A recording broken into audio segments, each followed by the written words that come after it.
मेरे भाइयों नमस्कार, जय माता की। मैं हूं पंडित दिनेश नारायण पांडे और आप देख रहे हैं अपना लोकप्रिय चैनल ग्रहवाणी। आपका हार्दिक अभिनंदन, आपका स्वागत और आभार भी व्यक्त करता हूं कि अपना कीमती समय निकाल करके मेरे इस वीडियो को देख रहे हैं।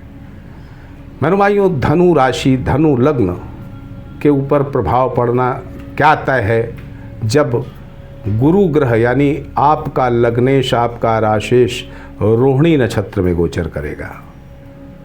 अगर जिज्ञासा है तो इस वीडियो में लास्ट तक बने रहिएगा। आपके नक्षत्रों के आधार पर भी इस वीडियो में चर्चा होगी, यानी वो चर्चा जो बिल्कुल आपके करीब तक जाती है। जिस नक्षत्र में आपका जन्म हुआ है उस नक्षत्र वालों को क्या मिलने वाला है इस गुरु के नक्षत्र परिवर्तन से। रोहिणी नक्षत्र में गुरु देव का परिवर्तन, आपके लग्नेश राशेश का परिवर्तन क्या देने वाला है। अनुवायु, राहु, गुरु, शनि, केतु, ये जितने भी चार ग्रह हैं, जब कभी भी बड़ा परिवर्तन करते हैं तो हर जगह पर परिवर्तन होता है, हर मनुष्य के जीवन में परिवर्तन होता है, यहाँ तक कि ब्रह्मांड में भी परिवर्तन होता है। तो धनु राशि पर इसका क्या प्रभाव पड़ने वाला है या धनु लग्न पर क्या प्रभाव पड़ने वाला है, समझते हैं अनुवायु।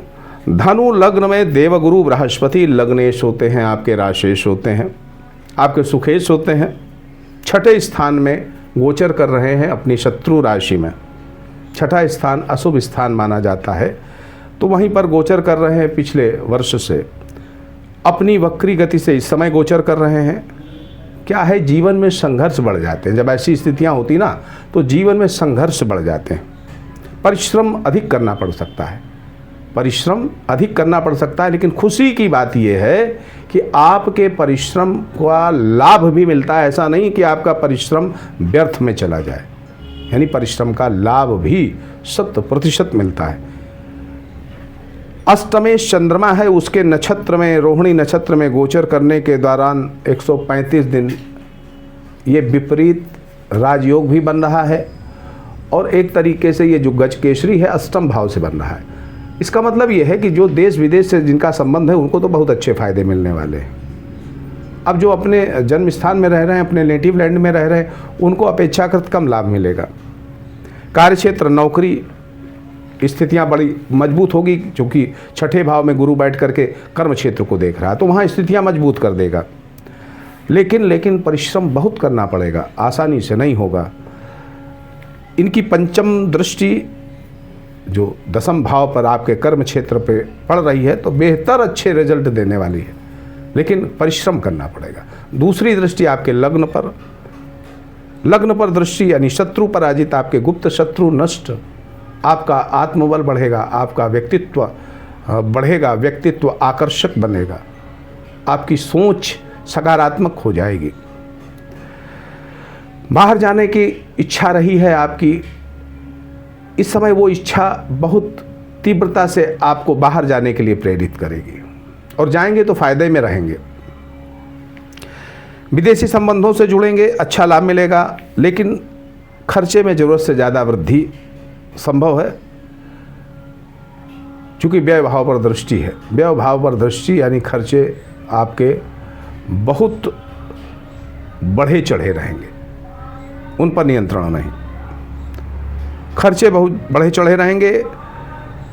शत्रुओं का, ऋण का, रोग का आपको बिल्कुल भय नहीं रहेगा, क्योंकि लग्नेश जब छठे घर में बैठता है, देखिए यहाँ पर गुरु लग्न को देख नहीं रहा, लेकिन अपने भाव से छठे घर में बैठा है, यानी कि आपको ना रोगों का डर, ना ऋण का डर, ना शत्रु का डर, और आपको रखना भी नहीं चाहिए इनका डर। तो ये कई दफ़े आपको ऐसा लगेगा कि आपको प्रयासों में सफलता नहीं मिल रही, ये लग्नेश का छठे भाव होने का फल है।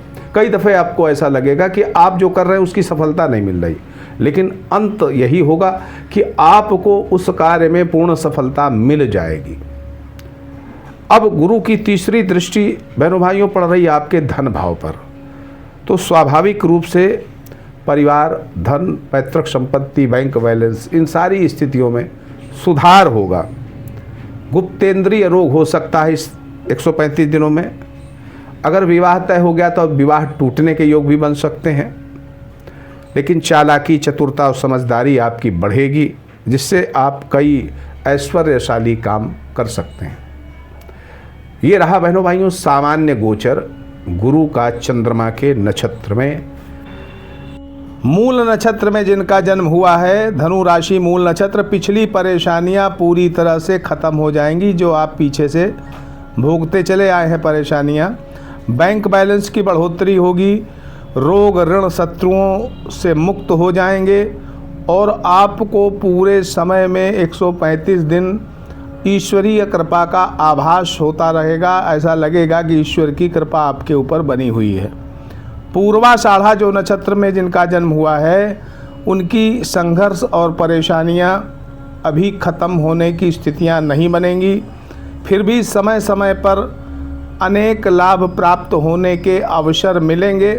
बस आपको उन अवसरों के प्रति सतर्क रहना पड़ेगा लाभ लेने के लिए। और जिनका उत्तराषाढ़ा नक्षत्र में जन्म हुआ है, उनके लिए भी 135 दिन बहुत अच्छे रहने वाले हैं। ख़ास तौर पर फाइनेंशियल स्टेटस को इम्प्रूव करने में ये 135 दिन बहुत काम आएंगे।